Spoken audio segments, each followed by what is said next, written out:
Hierdie is Landbou Weekblad se weervernoot video vir die koue Bokkeveld. In kort, humiditeit bereik hoogtepunte teen 100%. Risiko vir swamdruk is hoog. Hier is die besonderhede. Sedert Januarie het ons 385 mm reën gehad, 229% meer as die 5-jaar gemiddelde.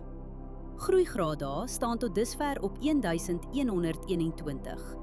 Dit is 202 grade laer as die 5-jaar gemiddelde. Die laagste temperatuur wat voorspel word is 6,3 grade. Die hoogste is 21,9 grade. Die grootste dag tot nagwisseling is sowat 16 grade, wat redelik groot is.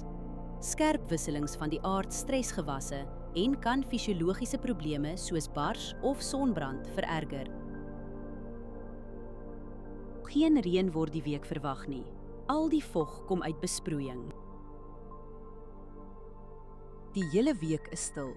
Geen noemenswaardige wind daar nie. Wind bly deurgaans onder 15 km/h. Let op: windrigting, windvlae, temperatuur, humiditeit en delta T voor jy spuit. Verdamping is die hele week onder 2 mm.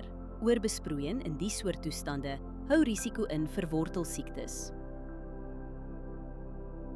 Humiditeit is meestal hoog en blaarnatheid gaan donderdag hoog wees. Dus is die risiko vir swamdruk hoog. Onder die toestande kan swaminfeksies vinnig versprei op vatbare blokke. As jy een ding doen, oorweeg dit om die stil, droë weer te gebruik vir 'n voorkomende swamdoder toediening. Hierdie weerinligting is gebaseer op werklike data vanaf meetstasies. Die data word deur TerraClim skoongemaak en geverifieer.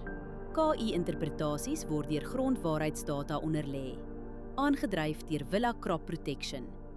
Hierdie verslag is met die hulp van kunsmatige intelligensie gegenereer en is nie professionele advies nie. Gaan na weather.villacrop.co.za en kies die weerverslag vir jou streek.